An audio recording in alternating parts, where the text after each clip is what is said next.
Welcome to the D.A.R.E podcast. This is a successful mindset podcast, and I am your host, Miranda Brawn. I'm so excited to bring you the latest tips, advice, and wisdom on how to create a successful mindset to manifest your goals in life and create abundance in health, wealth, and love. Tune in every month and then hit the repeat button to become the best version of yourself. Chizzy, darling. Miranda, darling. It's such a pleasure to have you here today. I'm so happy you're joining us. Thank you. I'm happy to be here. It's been fabulous. So, this is the Miranda Brawn Diversity Leadership Foundation's D.A.R.E podcast. It's a new podcast that we've just launched. So I'm delighted to have you as our second guest. Thank you. I don't know why I wasn't your first, but anyway. Well, it was Dave Fiona Wolf, our patron. So okay, that makes sense. Yeah. But of course, we would have called you to be our first. Yeah. But I would love you to introduce yourself to the audience. Our audience are a mixture of students and professionals. And these are conversations, these are genuine conversations that we're having with top global leaders such as yourself, who are leaders within their industry, very successful. And it's just going to be a wonderful opportunity for our audience to learn from you, learn a bit more about you, your childhood, your career journey, any success tips that you have that you can provide them with. So why don't we start with you introducing yourself to our lovely audience? Okay. Hello, everyone. My name is Chizzy Akudolu. Soon to be dropping the Akudolu because I think Chizzy is more catchy. My dad won't be happy because it's his surname, but c'est la vie. I'm an actor. I am a presenter. I'm also a writer. That's a little bit of a dancer every now and again. Not a singer, wish I was.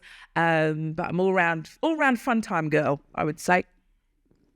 Fabulous, short and sweet. But you've done so much. Like, you've been on so many primetime TV shows as well. Yes, I have. I've been. I think I've been very fortunate in my career in that I've been able to do scripted and non-scripted. Yeah. So I'm going from doing a drama, a gothic thriller, to doing a comedy panel show about Black history. I love the diversity of what I get to do. So blessed. And so tell me what you were like as a child. Did you have aspirations to be an actress when you were young? So when I was young, when I was about 6, I wanted to do ballet. And I went and said to Mum, I want to go to ballet. So did I, but Did you? I didn't go for ballet lessons. Oh, right. Well, I said to my mum and she said, Black girls don't do ballet. And I was like, oh, okay. Then when I became like early teens, there was 5 of us. Well, I'm one of 6, but there was 5 of us who lived together. I said, we could be the new 5-star. And I wanted us to be a pop group. And my mum was like, no. I love that. Yeah. You don't have to compare it. It's studying, lawyer, doctor, engineer. Exactly. It's like Asian parents. There you go. And then so when I wanted to do acting after leaving school, as a child, I was very much should we say show off? Yeah, I mean, I still am in a way. Well, you need that entertainment business. Exactly. I love to entertain people. I love to make people laugh. So I feel if I am making people laugh, I'm doing a good job. So that was me. And I used to run around. I was so energetic. And my uncle called me Busy Chizzy. And that's how I got my name. So my full name is actually Chizzaba, which is Nigerian, which means God save us. So I went with Chizzy pretty much from then. So yes, I was a loud child. I was a happy child, and very, very energetic. I love that. It's pretty much the same as me as an adult. Which is amazing. Yeah. So how did you get into acting? So I tried to get into drama school, didn't work.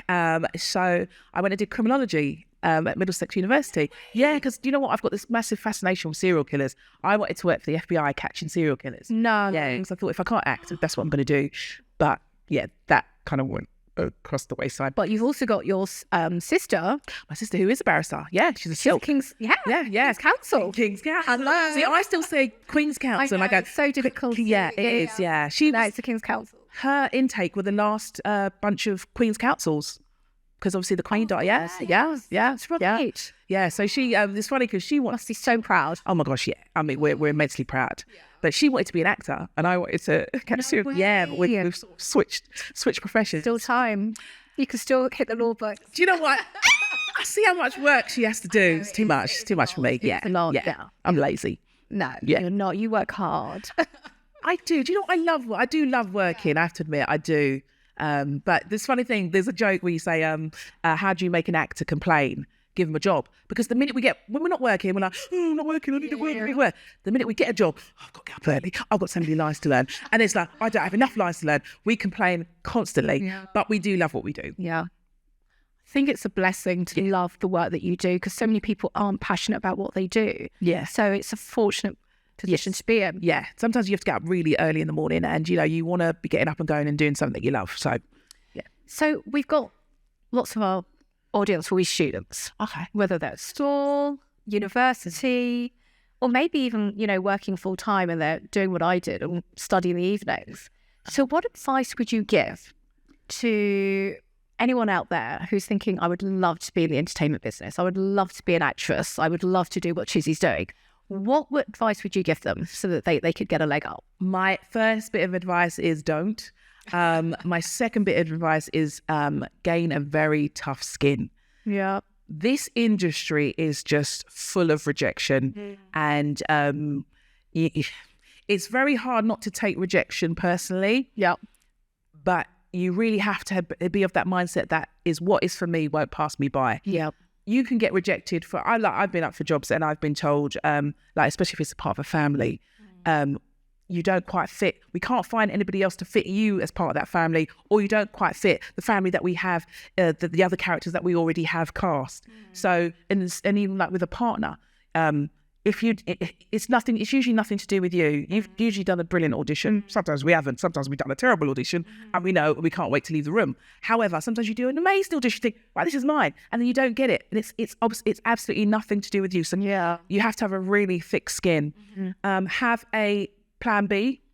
Have a job that you can possibly do in between the downtime. Yeah. Because, they say 90% of actors are unemployed at one time. Work. Yeah. So you need to be able to do have something else that you can pay the bills for with. But also, and this is a bit of a cliche because it kind of, not cliche, sorry, it kind of goes against my very first bit of advice, which was don't. And that is follow your dreams. You've got to, don't let anybody tell you that you can't do it. If one door closes, and find a window. Yeah. Do you know what I mean? Crack another door or something. And don't just pigeonhole yourself into one sector of the industry. Actors, agents, I know agents nowadays, they like people who can write as well. Find other strings to your bow, learn to sing, learn to dance. And also obviously there's work behind the camera, which won't diminish your acting career at all. But just do whatever you can to stay within the industry. And also when you're not working, and I know this is hard because if you're not working, sometimes there's no money, but try and get classes. Actors in America, they're always training. They're always going to their actor classes. Yeah. We don't do that here. We should. So you've got to stay on top. Yeah, you've got to keep those acting muscles working. Yeah. But I think also, whatever industry you're in, business is such a key aspect. You've got to make sure that you've got a grip, because this is a business. It's show business. So I think even going on a business course, a short course, just so that you're more aware with regards to how to operate some basic accounts rather than just relying upon your accountant to do it all. So I think things like that is also important. So Chizzy, tell me, you are so ambitious and driven. Where do you get your drive from? I think it's got to be my parents. They came over from Nigeria in their, my mum was 16 and my dad was in his 20s. They've always worked, sometimes more than one job at one time. And they always just really wanted us to succeed. My mum sent us to private school because she wanted us to have a really good education. I think they've just always wanted a better life for us than they've had, no, I love being ambitious. I'm not overly ambitious, and I'm a bit of a procrastinator at times, but I feel when opportunity knocks, I have to answer the door. And I take every opportunity that's thrown my way. I think that's such a key characteristic to have in order to succeed. You've got to be able to make the most of opportunities. So many people will sit and let it go by, and then a year later or 2 years, maybe that opportunity, and that opportunity's gone. So I think it's so important to grasp that. Yeah. One of the key things I would say is don't give up. Don't quit, don't give up, keep pushing. But sometimes you've got, and I would rather say you take a different course rather than say give up. has there been situations, and I'm sure there has been in your career, where you haven't given up, but you've just chosen a different path, or you've gone down a different route slightly? Yeah, there probably have that I can think of. When I left Holby City, I started doing non-scripted work. Yeah. And then I got Strictly, and that opened doors to presenting and hosting. And I thought, well, I'll be a fool to turn this down, So I started doing some stuff for Lorraine, and then I got on Loose Women. And I've hosted shows, especially live shows. And I do non-scripted stuff like entertainment shows and that. And it doesn't take away from the acting. It's just, like I said, it's another string to the bow, because there's not always an acting job out there for me. So I don't take every single job that's offered to me. Don't get me wrong. Like, I get offered quite a bit of reality TV and all these dating shows. I'm like, no, I'm not doing them. But it's I feel very fortunate that I get offered them, and it's not a diversion from the acting. I'm still an actor, but I'm just doing something else on the side too. And I'm a big fan of having a portfolio career, and I've had one for many, many years. And I think it's so important, if you can, you don't have to just be an actress or just a writer or just, Yeah, I mean, I produce as well. Presenter, yeah, producer, you write stuff as well. You do so much. I want to do it all as much as I can. Why not? Yeah, exactly. Exactly. And I think this is, and you hit, you mentioned earlier on how it's really important that when you're not working, you've got other things that you can do.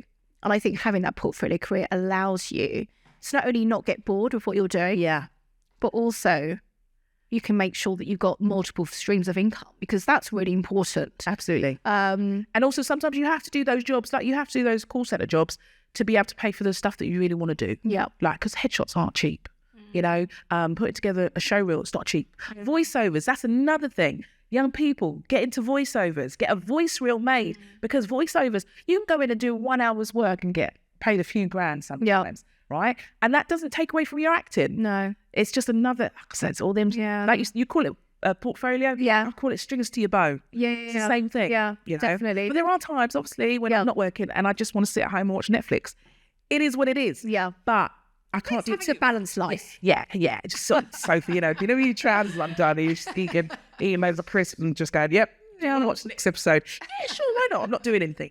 But 6 hours later. Right, yeah. But just as long as it doesn't last for weeks, you go, oh yeah, what was I supposed to be doing again? Oh yeah, I'm an actor. I suppose I'd be finishing this script. Exactly. I love that. So, I mean, you are such a wonderful supporter. You're one of our celebrity ambassadors for the Miranda Brawn Diversity Leadership Foundation. And, the work you do, you've mentored, you've done such great stuff. You also featured in our first film on YouTube. Yes. Just sharing your experiences working with us. And I just want to say thank you for including me in that. I know, well, thank you for taking part. Well, it was during COVID times, wasn't it? Yeah, this was. Yeah, I had nothing to do, so I should have. Charming. But, I'll always show out for you. I know you do. That's why I love you. Well, not just why I love you, Oh, she loves me. Oh, it's gone somewhere else. Chizzy was starting. Isn't it good to laugh? Doesn't it feel amazing to laugh? I've always laughed. Yeah, I think it's so important to laugh. Like, when people are like, oh my God, you look so young for your age. Yeah. Like, you look really young for your age. Yeah, because I am 75. Well, I'm 80, so it's April's so creaky. We do look really young for our age. Yeah, we laugh. I think it's so important to find. Yeah, no matter what you do in your life, we're going to have challenges, problems. Yeah. But I think if you can face that with a positive mindset, and laugh your way through this crazy thing called life, then you're winning. Yeah, regardless of what that situation is, you've got to stay positive. Absolutely. I always say I try to stay on the positive. Gosh, there's me going. I always say, and I can't even figure out what the word is. It'll come to me, people. But there is but the purpose, the track. Anyway, but it's gone. I'm sorry. Also, just thinking about being a really positive, having a positive mindset. Sometimes, that negative mindset can come into play. Positive frequency, that's it. Oh, that's it. There we go. Ding dong. Yeah. We got there. Boom, boom. Yeah, especially 3 a.m. going, Positive frequency. I hate it when that happens. Yeah. It happened to me last night when I was having dinner, and I was like, my God, what's that thing I was going to say? I do that a lot with names. Yeah, Very sometimes. focused now. Yeah. It could be something I've known for years. Yeah. Oh, And no, I'm like, that's bad. Babe. Oh, dude. That's what I say. If I say babe to you, it means the name's gone. Your husband name. Or when you're at an event, you got to introduce two people, and it's like... Do you know what I do when that happens? I go, have you guys met? And I'm thinking, please say, hi, I'm so-and-so. Hi, I'm so. Yeah. If they don't, then I know that one of them knows that I've forgotten the other one's name and they're being evil. But that's a good tip. So for networking, that's a really good tip. You guys met. Yeah. Let them introduce themselves. So you go, oh, yeah, that's Bill. That's fun. But one of the things I want to talk about is the great work that you're doing. You know, when we talk about diversity, there are multiple strands, and, you know, disability, there's so many different forms of diversity within disability. You've got neurodiversity, but you've also got, you know, things like mental health, depression, things like that. And I know you're a mental health advocate. Why don't you talk to us more about the work that you're doing? Because I think mental health and wellbeing, so many organisations and businesses are now focused on that within the workplace, in and out of the workplace. And not just from, you know, when it comes to health, I'm very passionate about that. I'm on the board of one of the largest Guys and St Thomas NHS Foundation Trust. And this year's lecture, our annual lecture, is taking place in October. It's been sponsored by Hogan Lovells, and it's on addressing ESG plus H for health inequalities. So I'm really passionate about health for my own personal reasons as well. And I think mental health is something that is starting to get, we're talking about it a lot more now, but I would love to learn more about the work that you're doing and how potentially the audience who are listening to us today, how they might be able to get involved. Yeah. So I'm a speaker now for mental health. Wow, that's amazing. I had to go and talk to people, which I've never thought would happen. It's crazy because I just thought when I was diagnosed with depression in 2015. Yeah. And unfortunately, I was one of those people who thought, well, I could never have depression. I'm always happy. Yeah. Depression is people who just need to cheer up. I was one of those people. Yeah. That I'm now fighting against because I didn't understand depression. And then when to actually have it, I was like, oh, okay, it's this. It's not just about, oh, cheer up or just be positive. No, there's something chemically going on in there that I'm not producing enough serotonin. And sometimes I just can't be happy. Sometimes I can't even talk because I feel so low. Wow. Then I started doing, it's just over a year now, I started doing this thing called Mental Health Mondays on Instagram. I did it on Twitter and every now and again, but people just too negative on Twitter. I was like, I know, I can't do Twitter. They all want an argument. It's like, oh my God, life's too short. Yeah, no, isn't it a sunny day? No, it's not. How dare you? And then they start talking about race and bringing race into it. You're like, what? So all I said was a sunny day. So Twitter, I kind of just, that's what just me. I just put stuff that I'm doing on Twitter. Yeah. I don't like to engage. Yeah, because, oh my gosh, why are you having an argument with somebody you don't know? I know. Do you know what I mean? I know. In the street, why do you not know? So anyway, so these Mental Health Mondays, and they started off just me talking about my own mental health, and they've become basically just, sometimes they're tips, sometimes it's me just talking about something that's happened in the week. But most of it is positive and affirming and letting people know that they are not alone, because that's one thing, people, sometimes you do think I'm the only one suffering from this. I'm the only one who feels this way. And then you talk to people, they're like, oh, you're like, okay, I'm not alone. And I'm very open about my mental health. And I think people should be. Yeah. I'm not embarrassed or ashamed to say that I have depression. I advocate people to talk, to get help. Help is so important. And I have sometimes the comments saying it's too expensive. I'm like, yeah, but there's the Samaritans. Yeah. There's Sane. There's loads of charities that you can. Like Mind. Isn't Mind? Yeah. Yeah. Do you know what I mean? And I've actually been sat with a friend when he called the Samaritans. And what was great about them is that they didn't tell him what he should do. They helped him come to the realization of what he needed to do. Yeah. Which is fantastic. This is all free. Yeah. So there is help out there. But yeah, no, 100%.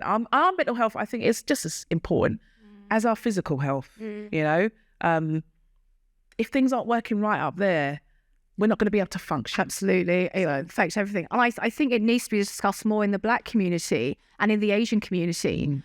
it seems to be within the white community, it's discussed a lot more. There seems to be more overt support for that. But I think maybe within the Black community and Asian community, it's something that is still not. It's like with, various other illnesses. It's not really something that is spoken about a lot. Especially amongst men. Yes. I used to date a guy and his doctor offered him antidepressants and he said, I'm not taking them. I'm a man. I was like, what does that mean? Yeah. Are you trying to say that men don't have mental illnesses? Yeah. We all have illnesses. Are you saying that you can't break your leg just because a woman does? Work with it. If you don't doesn't make sense. Antidepressants. Personally, I'm on them. Yeah. And I don't know when I'm coming off them, if I'm coming off them. And if you've been on them since 2015. They're working for me. That's amazing. Yeah. You look amazing. Thank you. As do you. Come on now. It's called the amazing... the mutual appreciation. Yes, there you go. The mutual appreciation. Amazing looking podcast. Oh my gosh, totally. I love that. But also, men have a higher amount of suicide rates. There you go. So I think this is something that we really need to address. Absolutely. Absolutely. And you know what? You don't have to, if you're diagnosed with depression, you don't have to then say, put it on social media and tell everybody. You don't. No. You can keep it to yourself, but please just get help. There's help out there. Please just get it. Keep it to yourself if you want, but get the help. From an entertainment perspective, there clearly needs to be more diversity and inclusion. What would you recommend the sector does in order to increase that? Well, do you know what? It's quite interesting how George Floyd, his passing, it opened doors for more Black actors, which was fabulous. Yeah. But I don't want it just to be a novelty, just a short time where we have this opportunity, where we have more people of colour in front of the screen. Also, I want to see more people of colour behind the screen. Definitely. In key positions. I do a show called Sorry I Didn't Know, which is a panel show about Black history. And our crew it's a mixture, complete mixture. You've got women camera people, you've got Black camera people, you've got Black and white, Asian runners, everybody, in key positions, lighting, gaffers, everybody. And it's just a nice mix of diversity. And that's what it should be like. That's what it should I go on to, do jobs, YouTube and dramas, and it's pretty much spot the person of colour. Yeah, I remember. Yeah. And that's sad. It is sad. I'm not saying just give us jobs because we don't want affirmative action. No, it's clearly on merit. It's clearly on merit. But it's also making sure that what you see on TV is what's reflected in society. Absolutely. And in the boardroom. Yeah.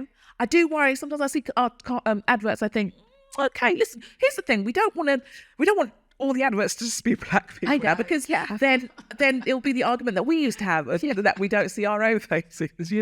It's got to be mixed. Or like when we were kids, did you ever do this thing where you'd see a Black person on TV and be like, Mom, Dad, there's a Black person on TV? You'd be like, we don't want to get back to, we don't want to get to where Black people are saying, oh, we're not represented anymore. Totally. Where it's like, oh my God, there's a white person on telly. Yes. I don't think you'll ever get to that point though. Also Asian people, we need to see more Asian diversity on TV. Yeah. And then, of course, when you start talking about diversity, oh my gosh, you open a big floodgate.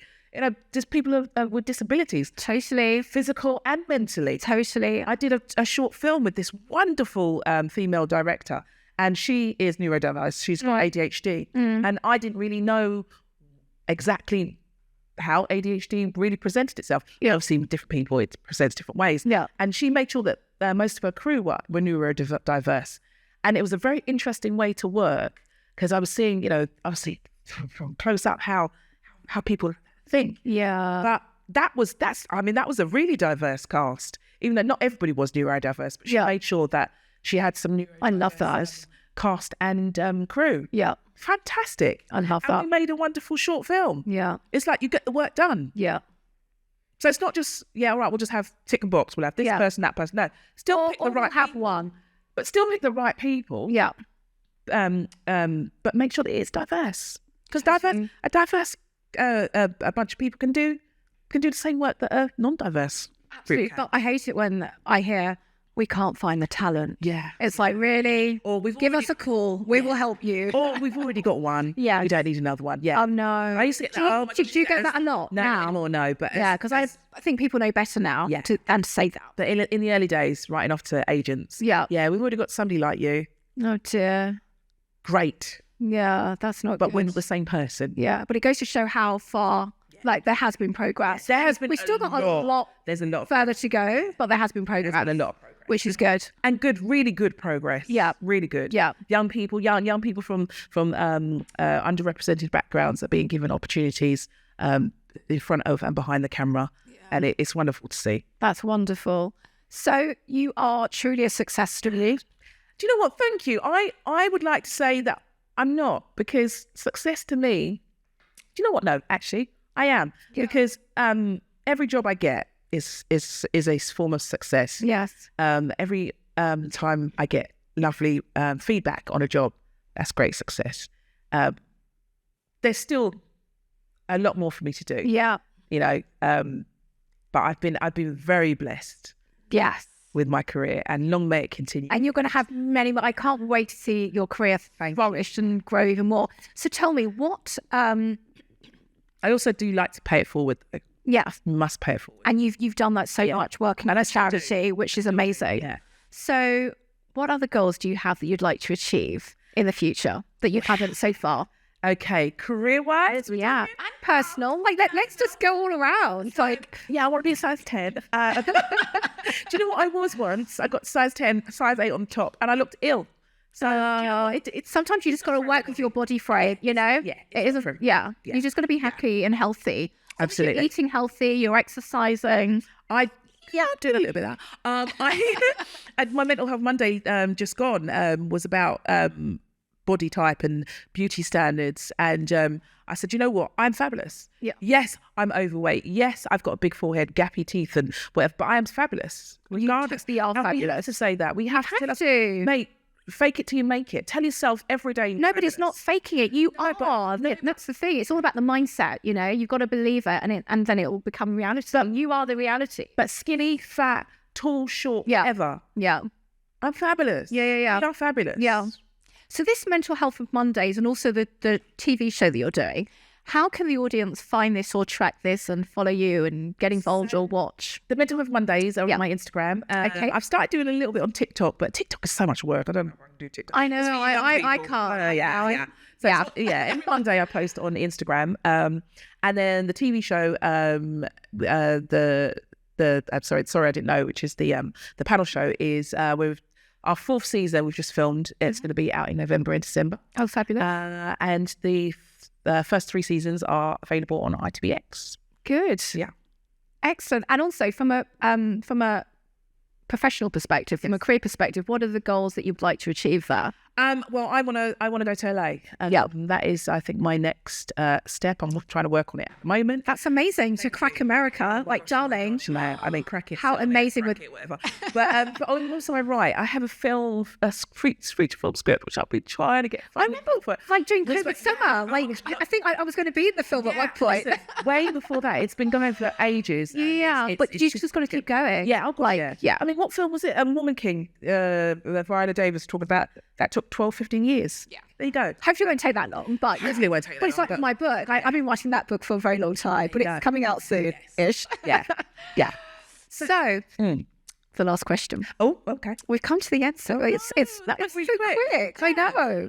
So the podcast is called D.A.R.E, D.A.R.E, and I've mentioned, I think at the beginning, but I'll mention it again just for anyone that's watching that might have forgotten. But the D.A.R.E stands for having the determination, taking the action with a realistic assessment of your skill sets to be able to close it, but also having the resilience to keep going and not give up. And then the E is to have the enthusiasm and the positive drive to make your goals happen.